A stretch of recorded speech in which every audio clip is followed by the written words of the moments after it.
Alright, so let us start our devotion. Tayo po ngayon ay nasa Daniel chapter 8 na. Daniel chapter 8.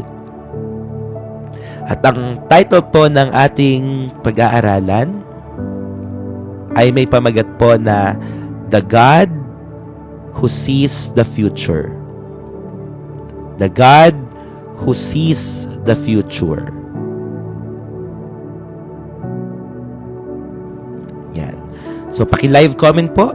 The God Who Sees the Future. Ang Diyos na nakakakita ng hinaharap. Good morning, Lizzie G.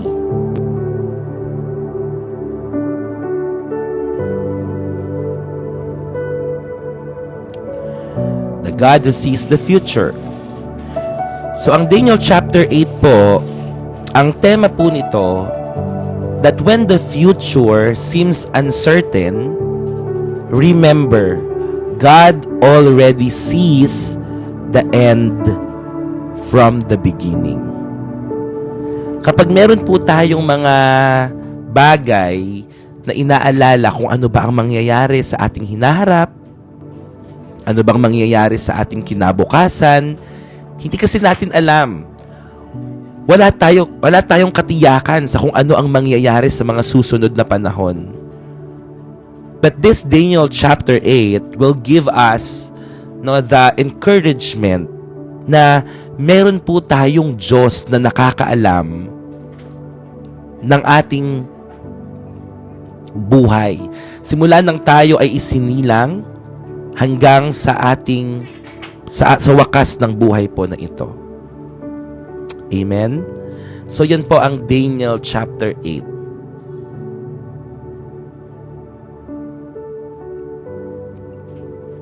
Alam ko marami po sa atin ang nag-aalala. Alam ko po na marami sa atin ang naguguluhan, no? Meron po tayong mga bagay sometimes na naiisip dahil nga po minsan advance tayo mag-isip, 'di ba? Nag-aalala po tayo, ano kaya ang mangyayari sa akin? Alam nyo, share ko lang na before, ang gusto ko mangyari sa aking buhay ay maging komedyante. Gusto ko po na maging sikat na komedyante. Gusto ko po yun. Yun ang pangarap ko sa buhay ko. Pero hindi ko alam na iba pala ang plano ng Diyos. At siguro marami po sa atin dito na meron kayong ibang gusto pero hindi nangyari.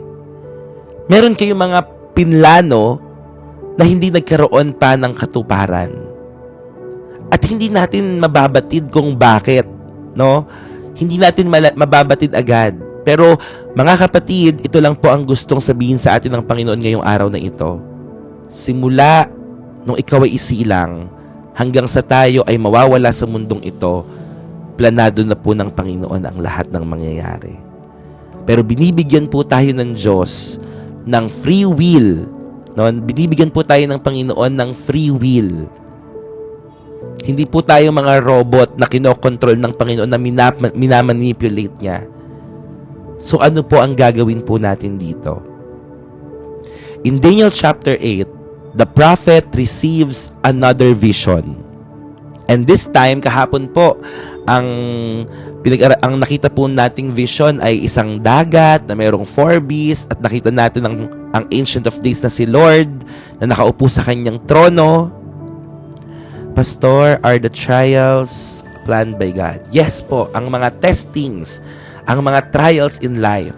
At alam nyo po, sometimes ay inaalaw po ng Panginoon. Pinahihintulutan ng Panginoon iyan. Naalala nyo po yung kwento ni Job?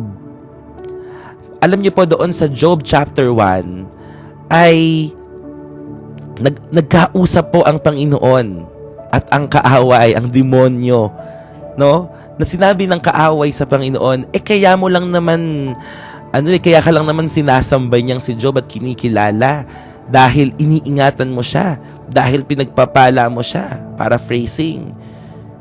Pero anong sinabi ng Panginoon? Sige, gawin mo ang lahat kay Job. Pinahintulutan niya, no? Pinahintulutan niya ang kaaway, no, na i-test itong si Job. Pero isa lamang ang hindi niya dapat gawin, ang patayin si Job. Yun lang. Lahat ay kaya niyang gawin ng kaaway para subukin siya ang kanyang pananampalataya, pero wag lang siyang papatayin. At ganun nga ang nangyari. Ibig sabihin, pinahintulutan ng Diyos. God allowed trials, testings, no? Para subukin itong si Job. And at the end, nakita po natin, maraming nawala sa kanya, nawala ang kanyang hanap buhay, nawala ang kanyang pamilya, 'di ba? Nawala ang kanyang mga anak.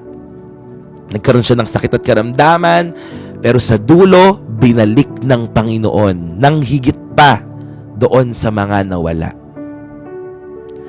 Ay, hi Lem. Yes, galing pa ako sa Lapu-Lapu last time. So, regards po kay Pastor Romel. So, yon. So, pinahihintulutan niya po ang mga testings and trials in life.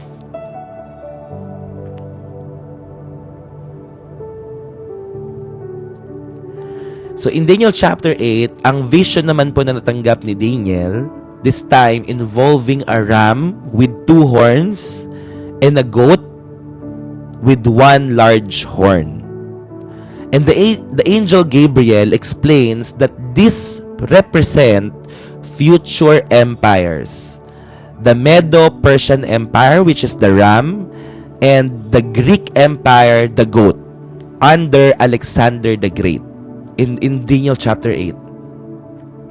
And the vision also foretells the rise of a little horn, a cruel ruler symbolizing Antiochus Epiphanes, who would desecrate God's temple and persecute his people. But the message is clear. Even though evil seems powerful, God sets the limits of every kingdom. So, ibig sabihin po, walang kahit na sino mang ruler, walang anumang empire or army will last forever. Only the kingdom of God and His purpose will endure for all time. And Daniel's vision reminds us that the future belongs to God, not to kings or nations.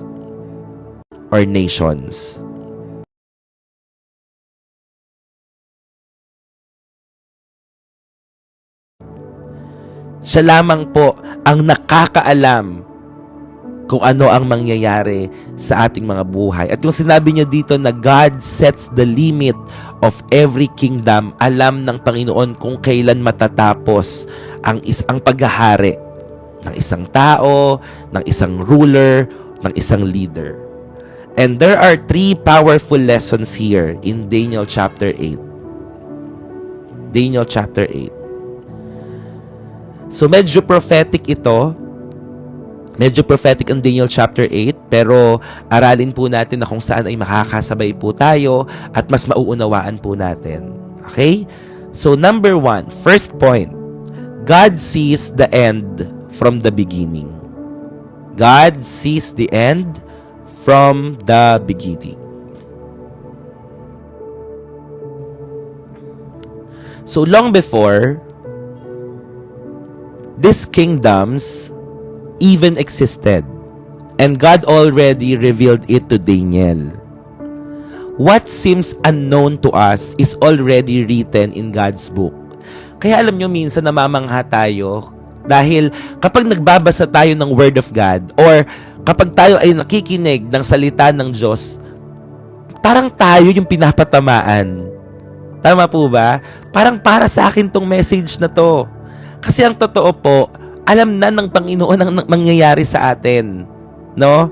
What seems unknown to us is already written in God's book. Lahat ng mga katanungan, lahat ng problema na meron po tayo ay nakasaad na sa salita ng Diyos. At ito po ang nagpapahayag, nagre-reveal po sa atin. Kaya napakahalaga po talaga ng salita ng Diyos eh. Napakahalaga po ng ginagawa nating devotion. Ito po. Kasi ito ang nagbibigay sa atin ng lakas ng loob sa mga panahon na tayo ay nanghihina. Ito po ang nagbibigay sa atin ng direksyon kapag nalolost track po tayo upang manumbalik po tayo sa Panginoon. God knows what will happen in the world and in our lives. He is never surprised by events, by delays, or detours. Hindi siya naso-surprise. Alam ng Panginoon, nakaplano na po yan. Nothing takes God by surprise. He's already in your tomorrow before you even get there. Nauna na po ang Panginoon. Kaya yung pinapanalangin ko, alam nyo minsan ang panalangin ko, Panginoon, mauna na po kayo. Patagin nyo na po yung daan na aming lalakaran. No, kasi alam ng Diyos alam ng Panginoon ang past, present, and future. Kaya sinasabi ko sa panalangin ko, Lord, mauna na po kayo. Patagin nyo po ang direksyon na aming tatahakin. He is never surprised by events, delays, or detours of this life. Sino po dito ang very anxious about tomorrow? Meron po ba dito yung sobrang nag-aalala siya kung ano ang magiging kinabukasan niya? At maraming mga tao, yes, nag-aalala tayo kung ano ang mangyayari sa susunod na araw, sa susunod na panahon. We are very anxious about the future. So this is for you. When you are anxious about the future, pause and remember, God already knows. Pwede niyo po bang i-chat, i-live comment? God already knows. Alam na ng Panginoon. Kahit hindi mo pa alam, God already knows. Kahit ikaw ay very anxious, God already knows. And brothers and sisters, hindi mo kailangang maunawaan. You don't need to understand every detail. You just need to trust His plan. Kailangan mo lang magtiwala na may plano ang Diyos. You don't need to understand every detail.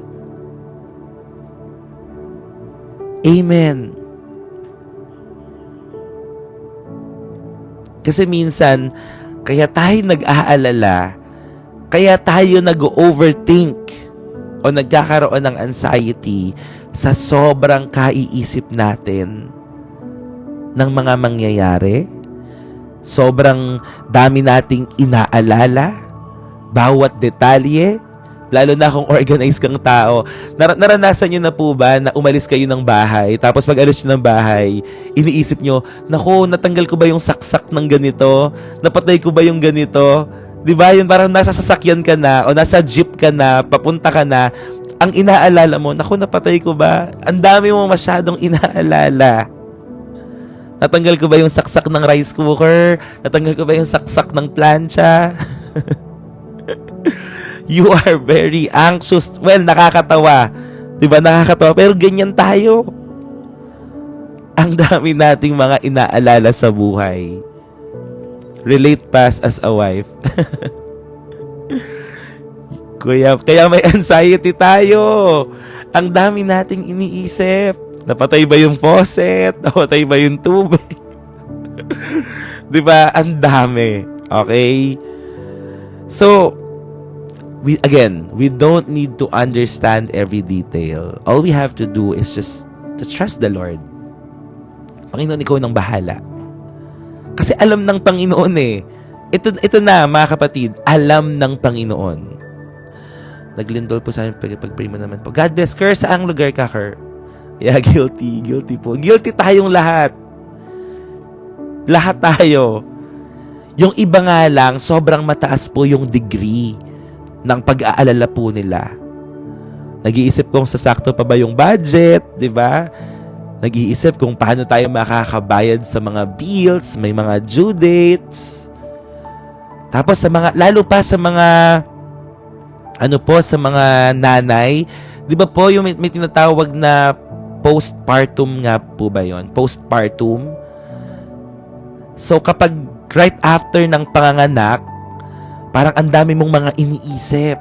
Kaya saludo po sa lahat ng mga nanay lalo na po sa lahat ng mga kasisilang lang ng inyo pong mga anak. Congratulations po.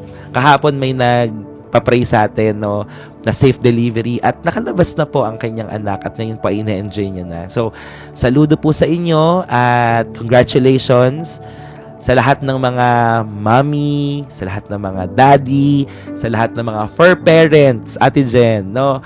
Alam ko po na marami tayong mga inaalala sa ating mga anak, sa ating mga pamilya, ganyan. Pero, again, ang tatandaan nyo lang, God already knows. Yung mga inaalala nyo ngayon, alam na ng Diyos. Kaya, magtitiwala tayo sa Kanya. Okay? Magtitiwala tayo sa ating Panginoon. Hindi mo man alam ang mangyayari bukas, pero hawak ito ng Diyos na may alam ng lahat ng bagay. Isang napakagandang assurance po sa atin na kahit hindi natin alam ang mangyayari bukas, hindi natin alam ang mangyayari sa susunod na panahon, hindi natin alam kung maganda ba ang magiging resulta, hawak ng Diyos ang buhay natin. May pag-asa pa sa panibagong buhay. Yes, yes. May pag-asa pa po tayo. Meron pang bagong buhay na nakalaan ng Diyos para po sa atin. Hindi katapusan ng buhay natin ng isang pagkakamali. Hindi po katapusan ng buhay po natin kung tayo ay bumagsak o nabigo. Dahil kaya po itong palitan ng Diyos. Kaya po tayong muling palakasin. Kaya po tayo muling pag-alabin ng Panginoon. Nag-OFW po ba kayo, kuya? Hindi po, pero maraming mga OFW na nanonood po ngayon dito. Amen. Kaya ibibigay natin ang lahat sa ating Panginoon sapagkat hawak niya at nakikita niya ang ating hinaharap. God bless you. Yes, Ate Karen. Amen. Magtitiwala tayo. Kaya lagi natin sinasabi, God willing. Diba? Kung loloobin ng Diyos, alam ng Panginoon ang ating kinabukasan. So, God sees the end from the beginning. Number 2, second point, human power is temporary. Human power is temporary. But God's reign is eternal. Human power is temporary, but God's reign is eternal. Good morning po, Rhea. Yeah, makinig lang po kayo kahit nasa work o kahit ano pong ginagawa nyo. Yan. So, human power is temporary, but God's reign is eternal. Alexander the Great conquered the world, but his reign was short-lived. And this shows that no power on earth is permanent. Wala pong permanente. Walang kapangyarihan, walang impluwensya, walang kayamanan na permanente sa mundong ito. Nations rise and fall, but the kingdom of God remains unshaken. The crowns of men may fall, but the throne of God stands forever.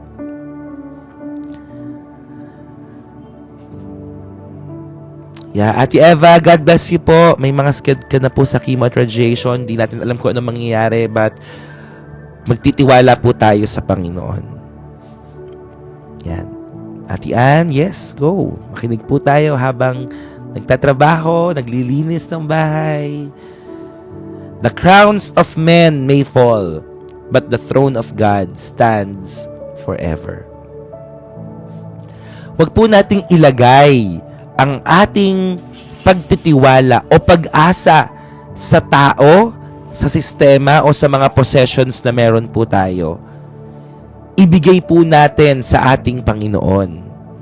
He alone remains when everything else fades away. Lahat ay maglalaho. Lahat ay mawawala. Lahat iiwan tayo. Pero ang Diyos kailanman hindi tayo iiwanan at pababayaan. Siya lamang po ang mananatili kapag ang lahat ay nawala na. Lahat ng kapangyarihan ng tao ay pansamantala lamang, pero ang kapangyarihan ng Diyos ay walang hanggan. May mga nangako na po ba sa inyo? Pinangakuan na po ba kayo na hindi kita iiwan, hindi kita pababayaan? Meron na po ba nangako sa inyo yan? Aray ko. Nasaan na sila ngayon? Nasaan na yung mga nangako sa inyo yan? Nandyan pa ba? Ay, congratulations kung nandyan pa. Di ba? Pangakong napako. Di ba? Ayun, number 1, Papa ko. Siyempre, mga magulang natin, hindi sila mawawala. Nasa piling na po ng iba. Aray ko. Pero iniwan kami. Aliw ka pas. Ang daming nangako. Lahat na pa ako. 'Di ba? Kaya kay Lord lang tayo maniniwala eh. 'Di ba? Kay Lord lang, si Lord lang ang nangako ng tapat. Talagang hindi niya tayo binigo. Amen, Pas. Pero ang sakit ng sinabi mo. Yeah, alam nyo, noon time na last Sunday ba yun? Yeah, last Sunday ay meron kaming ka-churchmate. Kasi yung kahapon, nag-funeral service kami sa kanila kasi umuwi na po ng langit yung mother niya. Pero bago yon, kasama ako sa hospital. Kasi po ako po yung pastor na very hands-on. Talagang ako po yung pastor na sa hirap at ginhawa, kasama niyo ako. Parang ganon. So, nung time na yon na magpapaalam na sila, nag-chat siya sa akin. Sabi niya, Pastor, punta ka dito sa ospital. Pag-pray mo si nanay, ganyan. So, syempre, agad-agad, kahit nag-preach ako noon, 2 preach, tapos nag-meeting. Pero right after noon, dumiretso talaga ako sa ospital. So, gabi na yon. Di ba nag-chat ako sa inyo noon? So, pinag-pray namin siya, pray. Tapos, yung anak niya, sabi niya, naalala ko yon, nakaka-touch yung moment na yon. Kasi, nandun ako nung huling moment ng nanay nila. So, pinag-pray ko, inalay na namin sa Diyos, sinorender na namin sa Panginoon. Tapos, sabi nung anak, Nanay, di ba may pangako ka pa sa akin? Sabi niya, di ba may pangako ka pa sa akin? Sabi niya ganon. Na, magsasama pa tayo, ganito, ganyan. So may mga pangako talaga na ang mga pangako hindi rin panghabang buhay. Kasi ang mga tao limitado lang. Limitado ang buhay, limitado ang lakas. Kaya lahat ng mga pangako, lahat po yan, siguro karamihan ay may mga matutupad, pero hindi habang buhay, hindi permanente. Tanging ang pangako ng Diyos ang mananatili hanggang wakas. Amen. Kaya sa Diyos tayo hahawak. Sa Diyos talaga tayo kakapit eh. Diba? Kasi nakita ko yung pagmamahal ng yung pagmamahal na mahal nila yung nanay nila, kaso hanggang dun lang talaga yung buhay eh. Hanggang dun lang. Pansamantala lang po tayo mabubuhay sa mundong to. Okay? At ang live stream po na ito ay magpapaalala rin sa atin kung gaano kaikli ang buhay na meron po tayo. Na dapat araw-araw ay hindi natin sinasayang. Na ang bawat araw ay regalo at biyaya mula sa Panginoon. Kaya gawin po natin kung ano ang nararapat. Let us seize the day. Carpe diem. Seize the day. Every day. Learn to number your days. Thank you, Sir Chester. Learn to number our days. Mahal na mahal tayo ng Panginoon. Huwag mong sayangin yung buhay mo. Huwag nating sayangin yung buhay na ito na pinagkaloob ng Diyos. Hindi ko alam kung bakit ako napupunta dito sa topic na to, pero maaaring may ilan po sa inyo ngayon na sa sobrang pag-aalala, sa sobrang daming iniisip, parang gusto nilang sumuko sa kanilang buhay. Pero gusto ko pong ipaalala sa inyo na ang buhay mo ngayon ay binayaran ng mapupulang dugo ng Panginoong Hesus. Napakamahal ng sinakripisyo para magkaroon ka lamang ng kaligtasan. Si Jesus na walang kasalanan, si Jesus na Panginoon, sinasamba sa langit, ay bumaba sa lupa para upang tayo ay bigyan ng buhay na walang hanggan. Uulitin ko po, huwag mong sayangin ang buhay mo. Pastor, paano po pag matigas ang ulo ng pamangkin tapos maiinis ka? Mali po ba yon? Wag po tayo magpa-apekto sa mga nangyayari, mga external circumstances po natin, no? So, tao tayo, normal na maiinis, pero kagaya po ng ginawa ni Jesus, pwede tayo magkaroon ng holy galit, holy anger. Yan. Pwede tayo magkaroon ng holy anger, no? Kung para naman sa ikakabuti, I thank you po, Sir Chester. Kung para naman sa ikakabuti ng tao, pwede mo silang pagsabihan. Pwede mo silang sabihan, pero tamang approach, tamang delivery. Pwede kang magalit nang hindi ka nagkakasala. Okay. It's okay. It's normal po na makaramdam ng frustration. Pero at the end of the day, lagi mong iisipin na may plano pa rin ng Panginoon sa mga nangyayari sa ating mga buhay. Sermon lang. Ayan, goods. Ate Jen, wala pong masama. Yung pagsisermon, pagsasabi. Kasi po, ang gusto natin ay itama lang sila. Kasi si Jesus po ay pinagsasabihan din at tinuturuan ng kanyang mga disipulo. So, wala pong masama. Ayan. So, okay lang din po kayo, no? Sa bawat isa sa atin, wala pong masama kung meron po tayo mga bagay na i-correct sa kanila. At kung mami-misunderstand po nila, labas na po tayo doon.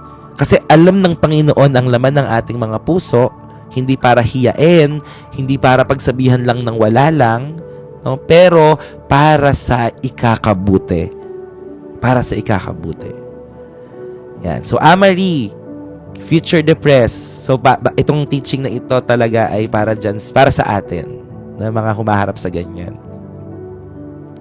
So, uulitin ko lang, huwag mong sayangin ang buhay mo dahil mahalaga ka. Okay? Kung walang ibang nagsasabi sa iyo niyan, ako magsasabi, pinapasabi ni Lord, mahalaga ka. I now limit my words so I won't say anything bad about anyone. Amen, ate. Self-control. One of the fruits of the Holy Spirit. Okay, so mahalaga ka, kamahal-mahal ka, kahit ang dami mong mga bagay na nabigo ka, ang dami may mga bagay man na inaalala mo. Chris, maganda. Hi, Pastor. Gusto ko lang sana malinawan. Ilang take ko na po sa siwit. Kriza, yeah, God bless you. God bless you po. Kahit hindi ka nakapasa, lagi naman nating sinasabi, di ba? Na yung mga rejection na tatanggap natin is God's redirection. Kung hindi ka nakapasa, try mo ulit sa susunod. Huwag kang mawalan ng pag-asa. Try and try. Alam nyo, meron akong kaibigan na medtech. Ilang beses din siyang nag-take. Parang 5 or 7 ata. Ganon. Pero, hindi siya sumuko. Nagpatuloy siya. Perseverance. No? At dumating sa pagkakataon na nakapasa siya sa board exam ng medtech. So, wag nating sukuan. Huwag tayong sumuko. Amen. Bigay natin lahat sa Diyos. Ipagkaloob natin ang lahat sa Panginoon. God knows. Alam ng Panginoon. God already knows. And I pray po na sa lahat ng mga tao na nandito na nababalisa, mga tao po na hindi nakapasa, tapos iniisip nila, may mali ba ako nagawa? Alam yun, wala po. Sadyang iba lang ang timeline ni Lord. Okay? Hindi ka pinapahirapan ng Diyos. Okay? Hindi ka niya pinapahirapan. Iba ang timeline ng Diyos. At yun yung pagtitiwalaan natin. Amen? Mas maganda ang schedule ng Lord. God is never too early and never too late. He is always on time. Okay? On time palagi si Lord. So God, in God's perfect time, He will make everything beautiful in His time. Yeah, God bless you, MMM. We love you.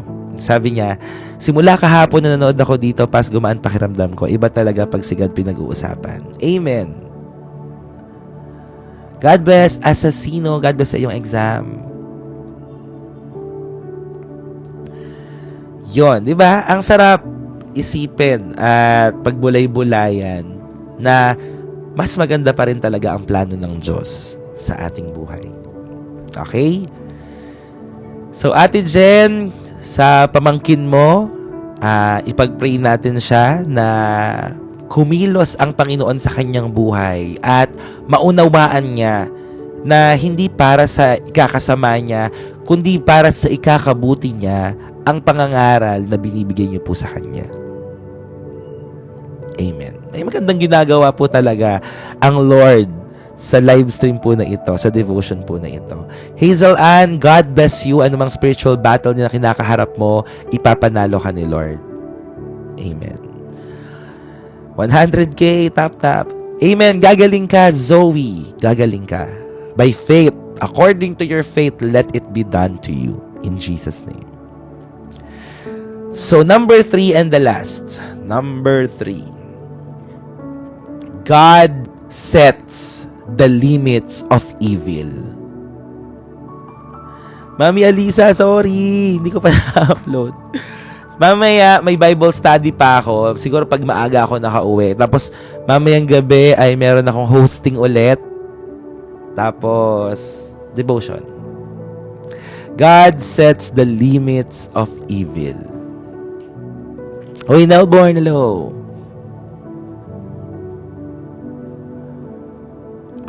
Okay, Ate Jen. I see. Nawa po ay buksan ni Lord ang kaisipan niya. Pastor, can you pray?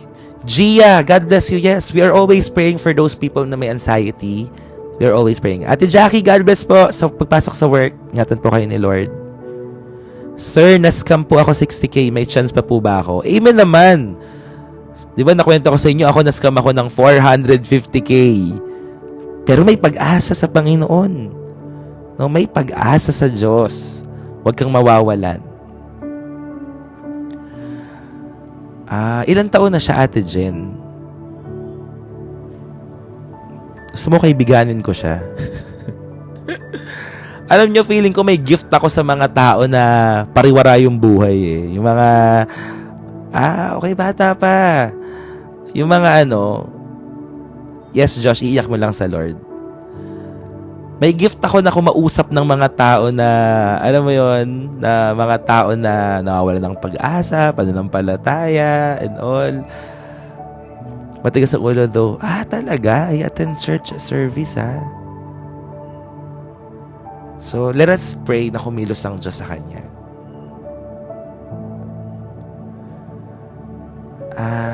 I see. So, si Lord, let God convict him po, ate.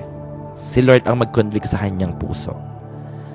Ang gawin nyo, ate, i-shower niyo siya ng sobrang pagmamahal. Na to the point na siya na yung mahihiya sa ginagawa niya. Yun. Amen. Siguro paalala na lang din po sa ating lahat na pag may mga tumutulong sa atin, maging grateful po tayo, no? So, maging grateful tayo sa lahat ng mga bagay na natatanggap po natin. I see. Sige, isasama natin siya. Ate Jen, send mo sa akin yung pangalan niyan. Ibababad natin sa panalangin. I see. Tama, grateful. No? Grateful heart. At magkaroon tayo ng humility. So, we will pray for all these people. At kung meron kayong mga problema meron ba dito mga magulang na may problema sa anak? Meron ba dito? Pwede bang ilagay nyo sa live comment yung mga pangalan na yan? So, i-chat nyo mga pangalan nila. I would like to pray for them. Hallelujah. Your presence is here, Lord. At itinataas po namin, Panginoon, ang mga pangalan, hallelujah, na ito, mga anak, pamangkin, kung sino man, Panginoon, mahal namin sa buhay. Sa pangalan ni Jesus, walang imposible sa iyo. Pwede nilang takasan ang aming pangangaral. Pwede nilang takasan yung advice, yung payo, yung pagte-text namin sa kanila. Pero hindi nila kayang takasan ang panalangin aming sasambitin. Banal na Espiritu, bisitahin mo sila. Kumilos ka sa kanilang buhay. Lord, I pray for your conviction to be upon them. Bagsakan po sila ng conviction sa oras po na ito. In Jesus' name I pray. In Jesus' name, hallelujah, sa buhay po ni James and Chloe, ni Anri at ni Mako. In Jesus' name, Joseph, Juanico, kay Lance, Shiza and Abby, Andrex, Louie, Corameng, Anthony Alvarez. In Jesus' name, I pray for all these sons and daughters. Itong mga tao na ito, Panginoon, kilalang kilala mo po sila. Hallelujah. Thank you, Jesus. Hallelujah. Kay John, hallelujah. Kay Jairo Sampiano, Janice Cuevas, Rain Daniel, Al Vicent, Nathaniel Pinto, RB Charis Enzo, amen, Lance Davrick Habao, Nathan and Kiefer, Julius, Cassandra, Yumi C, Mark Aljon, Zajan, Mark Carmen, Eljan, Mark James, John Carl, John Scott, Aliyah Algeza, Alvicent, Cassandra, Simon Kurt, Beltazar, Farmin, April Joy Farmin, Jamila Kyle, Christian, Rain Dustin, Princess. In Jesus' name, kay Anna Marie, Michelle Ann, Michael Philip, Craven, Saika Zeki, kay Ron Ivan Christopher, Crizel Kate, Kahuraw, Andre Gishan Kabsag. In Jesus' name, kay Rendel, Redeline, Michael, James, Mark, Theodore. Hallelujah. In Jesus' name, kay Brianna, Mayela, Vanessa, Andrea, Deshaun, Deshauna, Johan, Aldrich Rain, Jerby and Gail, John, Leona, Drenz and Zia, Stephanie April, Roger Blue, John Caleb Lucido, Kyle Jasper, Shane, Natalie, Liam, Cyrus, Valerie, Dave, Ian Saver Obedoza, Kristen Faith, Maria Christine Rose Chavez, Bethany Chavez, Jiro Magitrado, amen, Mark Joseph and Lance, Casey Kim, Nathaniel Pinto, Cyril James, Cyril John, Carl Cedric, Christian J, Kim, Jairo. In Jesus' name, kilala mo ang mga taong ito, Panginoon. Hallelujah. Thank you, Lord.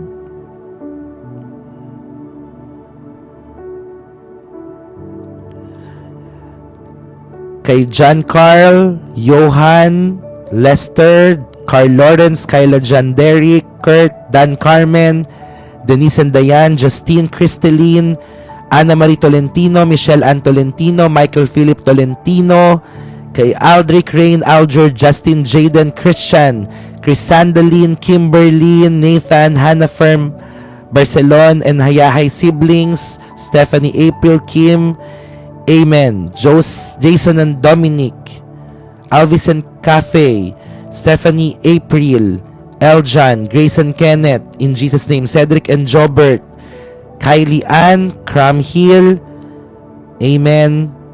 Juliana Alimpoos, JR, amen. Kyle Ann, Gideon, Bo Serot, Wana, Jerby and Giljan, amen.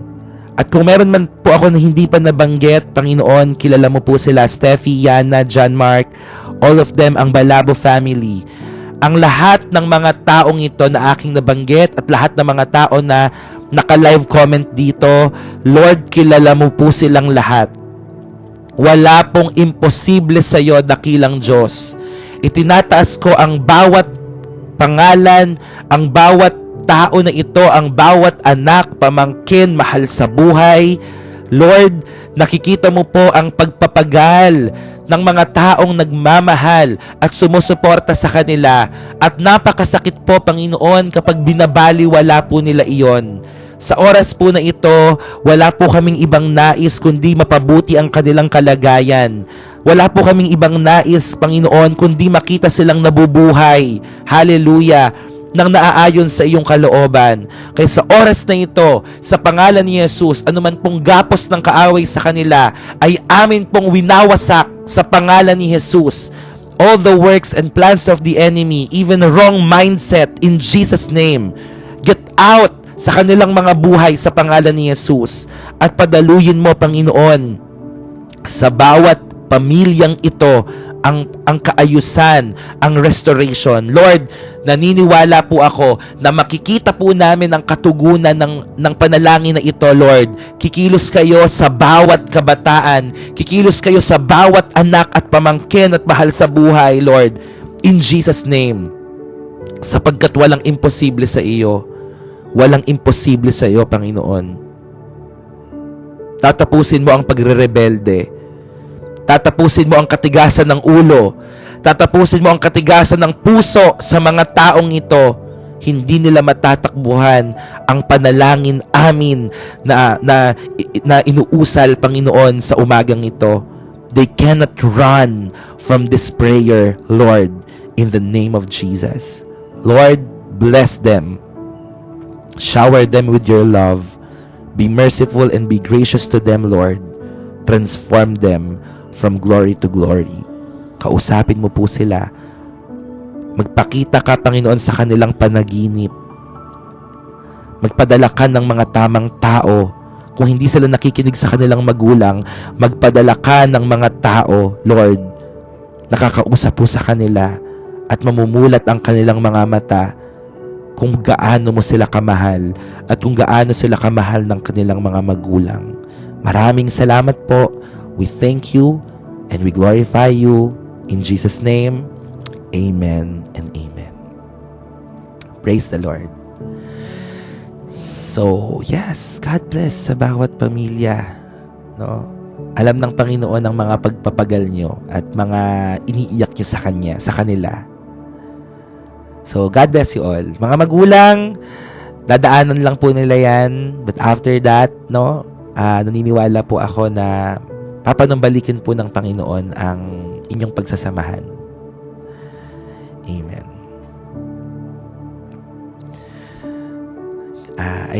Sobrang galing ng Lord, no?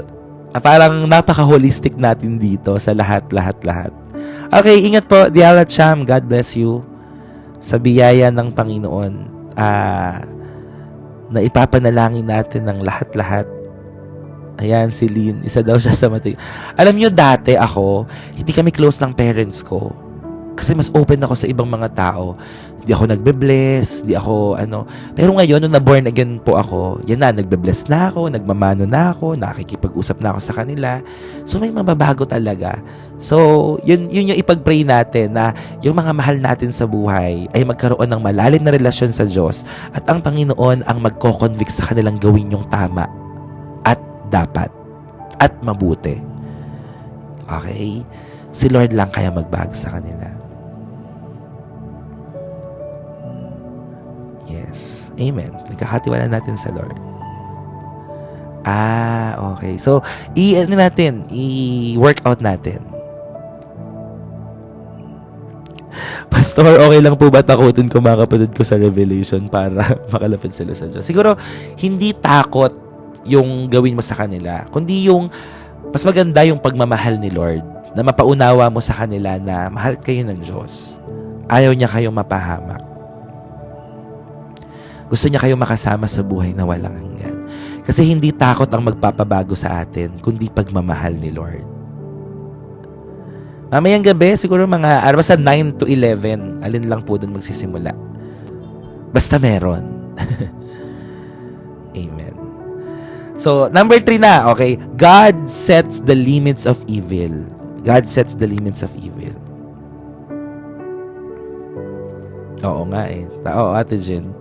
Iba talaga pag-iisip ng mga ngayon, mga bata ngayon, mga kabataan. Ako, malapit ako sa kabataan. Alam nyo, sa church namin, halos mga kabataan, madami. Malapit ako sa kanila.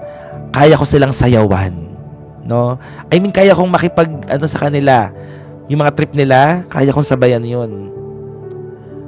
So, ang maganda, nababago yung buhay nila. Dati, pasaway sa magulang, dati ganito. Pero, ngayon, talaga, binabago ni Lord. May mga magulang din daw na matigas ang ulo. Pero kahit na po, alam nyo, kahit matigas ang ulo ng magulang, ang magulang ay magulang pa rin. Okay? So, wala po tayong karapatan na kasi they are still learning, no? Yung mga parents natin, they are still learning too. So, kahit na pagbali-balik na rin mo man ng mundo, magulang pa rin sila. At tayong mga anak, kahit matigas ang ulo ng mga parents natin, at times, we will still love and respect them. Kasi, hindi nga nila tayo sinukuan nung una tayong nabubuhay sa mundong to, di ba? Parang sila yung nag-guide sa atin, nagpakain sa atin, nagbihis sa atin. So, ngayon na tumitigas yung ulo nila, mahal-mahalin pa rin natin, respeto, pagmamahal, pangunawa, no? Kung paano nila tayo hindi sinukuan dati, wag din natin silang sukuan. Okay? Masama po ba pagsabihan sila in a nice way, in a nice approach? Okay ka lang magsabi ng nararamdaman mo, pero sa tamang pananalita. Yes, kahit matigas ang ulo, mahal na mahal natin sila. Tama, ang mga anak kaya tiisin ng magulang, pero ang mga magulang hindi kayang tiisin ang anak. Amen. God bless you. Oy, birthday. Happy birthday, April. Austin, Orin, Dolina. God bless you.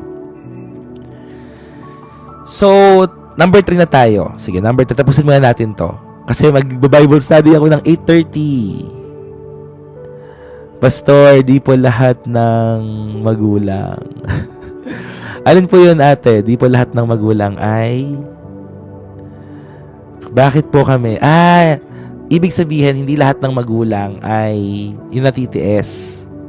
Kasi may mga magulang na natitiis, di kaya matiis ang anak. So, may mga instances. Depende po sa sitwasyon. Iniwan pa.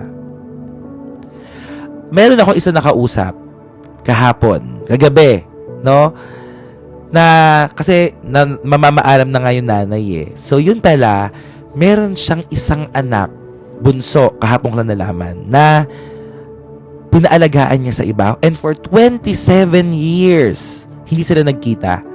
Pero, alam niyo nangyari, bumalik yung anak doon sa magulang.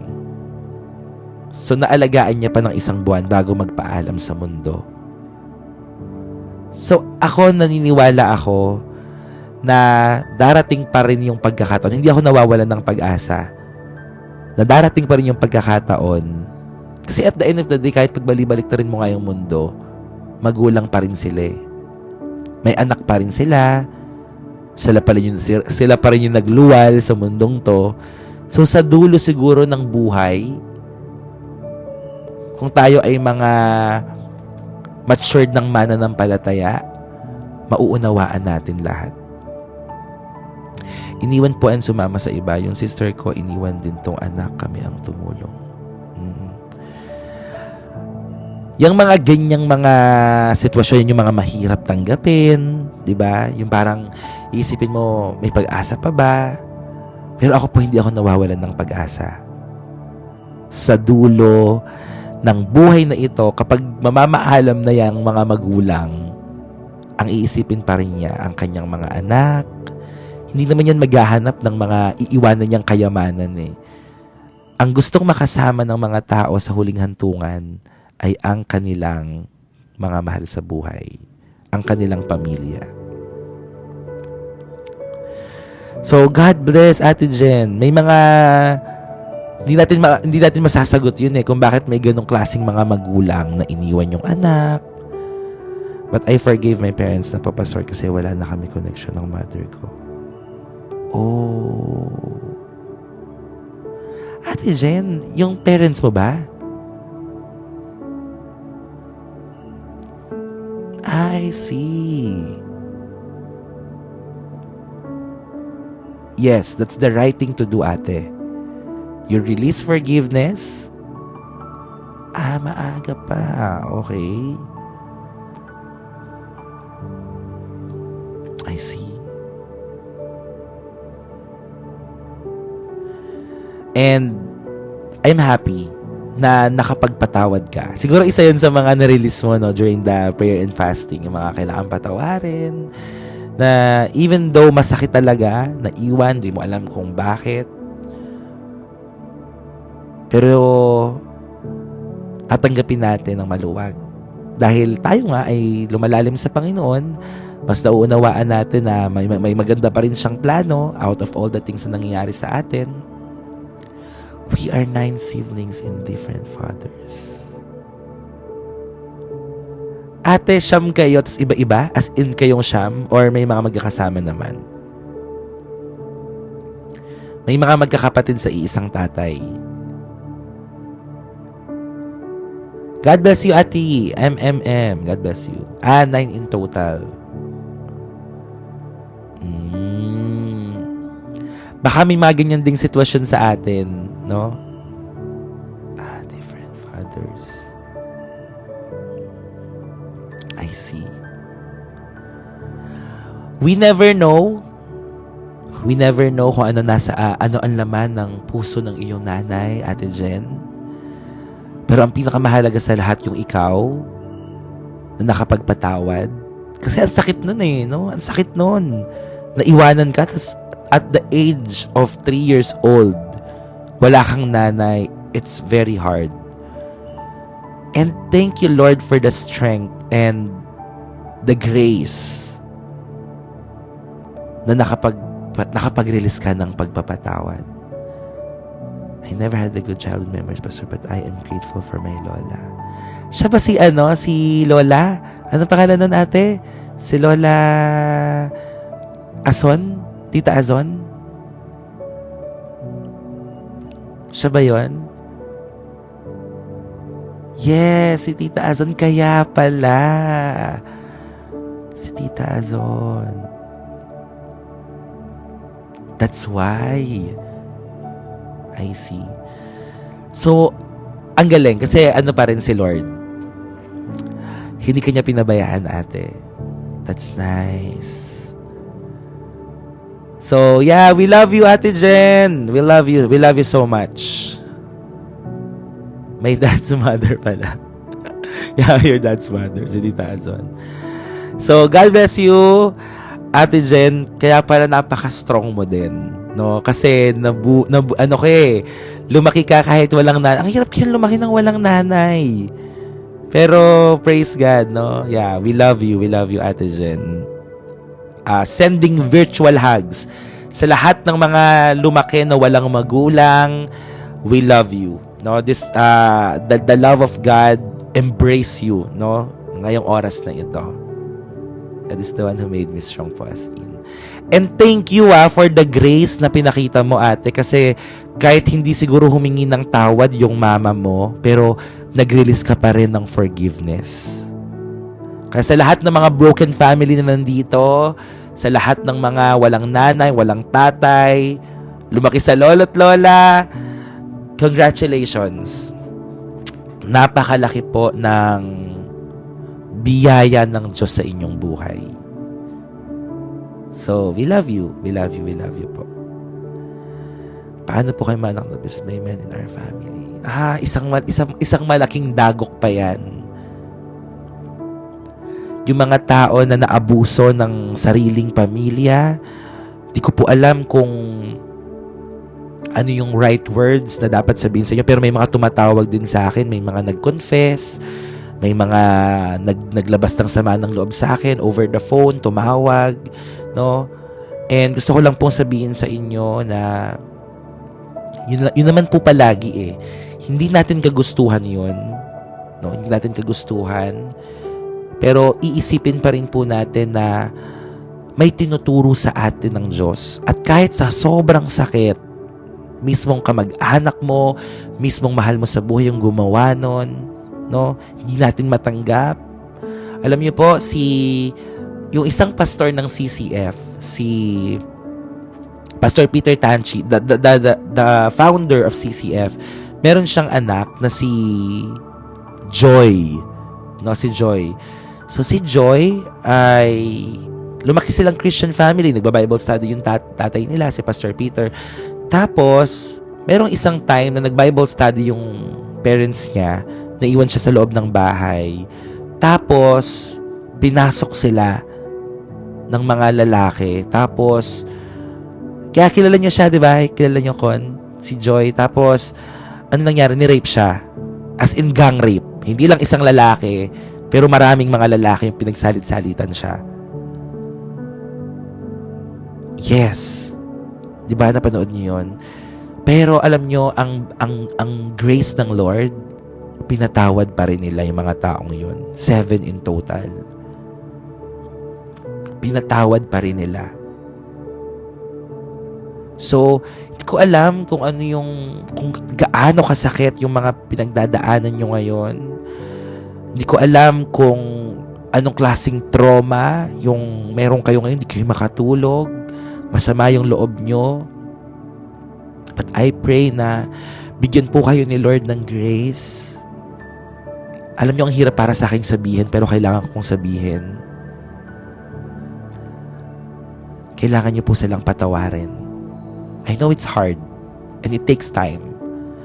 Healing takes time. Kung gusto mong makalaya, kung gusto mong ma-deliver sa ganyang damdamin, release them to the Lord. Surrender those people to God.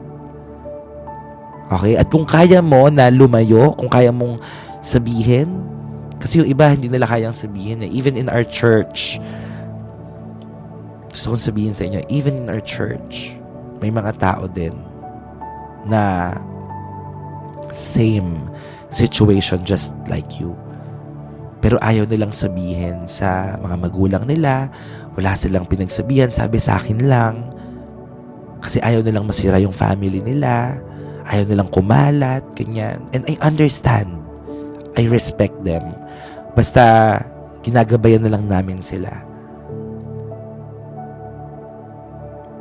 So I don't know kung anong sakit ang pinagdadaanan nyo sa ganyan. Pero ang panalangin ko ay i-deliver po kayo ng Diyos.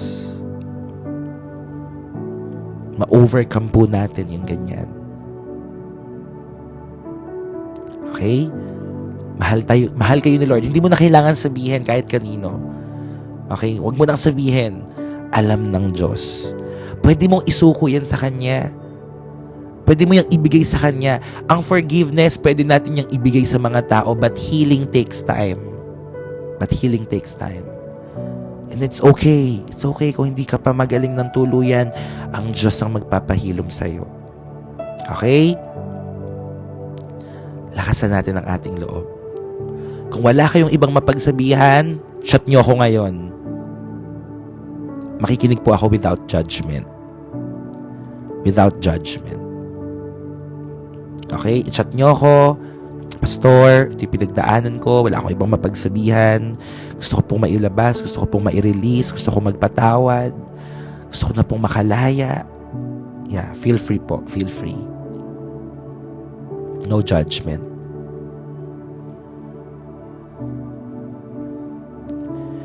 Amen. Yeah, so mabilis na lang tayo. Ito na mga kapatid. 8:30. So God sets the limits of evil. Even when evil seems to dominate, God has already set the boundaries. Grabe, relate.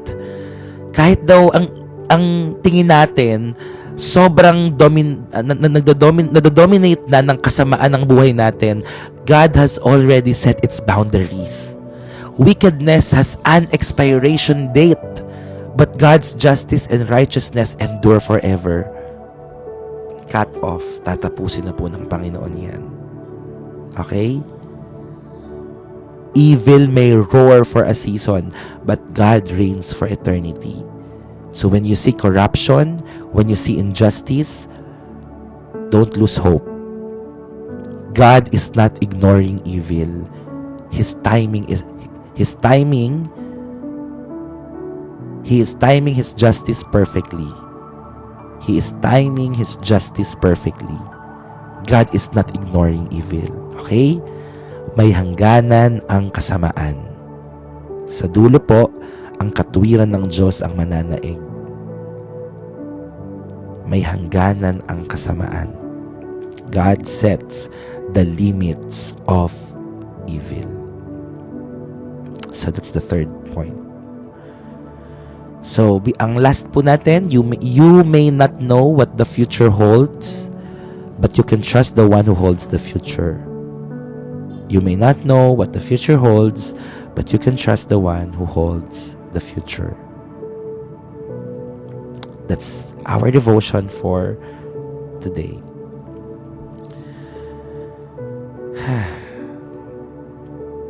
Makakahinga na po tayo. Knowing that God sees the beginning and the end, God holds our future, may hangganan ang kasamaan, mananaig ang katuwiran ng Diyos sa buhay po natin. So, praise the Lord. Amen. You may not know what the future holds. You may not know what the future holds, but you can trust the one who holds the future. Malalagpasan po natin ang lahat.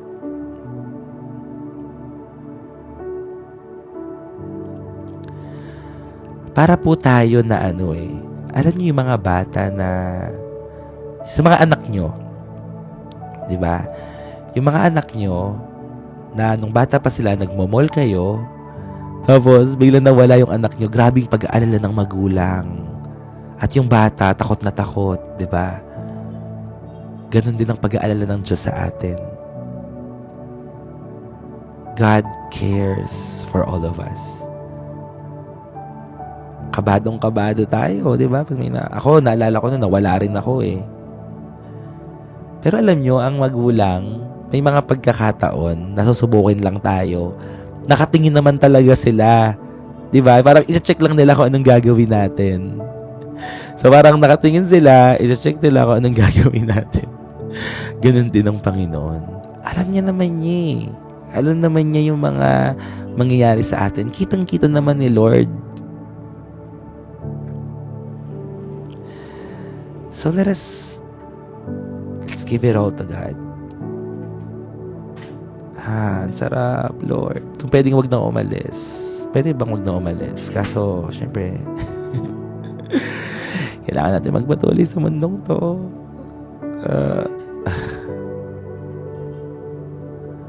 Yes, Mickey Mouse. Yes. Pwedeng pinatawad mo na sila, but you set boundaries and limits, it's okay.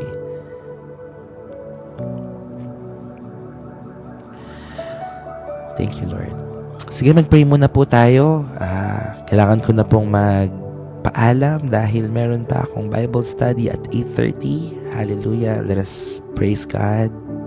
Let us thank the Lord. Hallelujah. Maraming salamat po, Panginoon, for reminding us na Ikaw ang may hawak ng aming kinabukasan. That You are the God of history, that You are the one who sees the end from the beginning. Kung ang buhay po namin, Panginoon, ay walang katiyakan, turuan mo po kami na magtiwala sa Iyo. Kung natatakot po kami sa kung anong ibibigay sa amin ng hinaharap, remind us that you already hold it in your hands. Lord, help us to trust you even when we don't understand. Tulungan mo po kaming magtiwala sa iyo, Panginoon. Tulungan mo po kami na ibigay ang lahat sa iyo. Huwag kaming dumepende sa kapangyarihan, sa tao o sa sistema ng mundong ito. Pero magtiwala kami sa unshakable kingdom mo that will last forever. When evil seems strong, remind us that you already set its limits. You are not late. You are always on time. And we believe that your justice, mercy, and truth will always prevail. It will always prevail, Lord. Father, strengthen our faith. Gawin mo po kaming steadfast, Lord, unshaken, faithful, and confident, Lord. Hallelujah, sa iyo. We surrender our plans. We surrender our worries. We surrender our tomorrows into your hands. For you are the same God yesterday, today, and forever. The God who holds the future and the God who holds us. Higpitan mo po ang iyong kapit sa amin, Panginoon. Huwag mo po kaming bibitawan. Huwag mo po kaming pababayaan, Panginoon. At ang mga mahal namin sa buhay, huwag mo ring kalimutan, Panginoon. Palagi mo po kaming alalahanin. Alalahanin mo ang ginagawa naming paglilingkod. Alalahanin mo ang ginagawa namin para sa iyo, Panginoon. Be merciful to your children. Be gracious to us. Lord, pagpalain mo ang iyong mga anak sa araw na ito. Ang bawat isang nakiisa, sumubaybay, sa lahat ng mga first-timers, sa lahat ng mga viewers and subscribers. Lord, bless them indeed, Lord, in the name of Jesus. Pagpalain mo ang buhay ng bawat isa. Pinagkakatiwala po namin sa iyong lahat, maging ang mga pamilya na naapektuhan ng lindol sa Cebu at Davao, maging ang bawat pamilya po namin, maging sa donation drive na gagawin namin, the second wave of our donation drive, Lord. We pray na patuloy po kayong kumilos, bigyan mo po kami ng pusong mapagbigay, Panginoon, in Jesus' name. Maraming salamat po sa araw po na ito. Pagtagumpayin mo po kami. Pinagkakaloob namin sa iyo, balutan mo po kaming lahat ng iyong banal at makapangyarihan dugo. At bigyan mo po kami ng katagumpayan sa bawat araw. Sa iyo ang lahat ng papuri, pagsamba at pasasalamat sa pangalan ni Jesus. Lahat po ay magsabi ng Amen.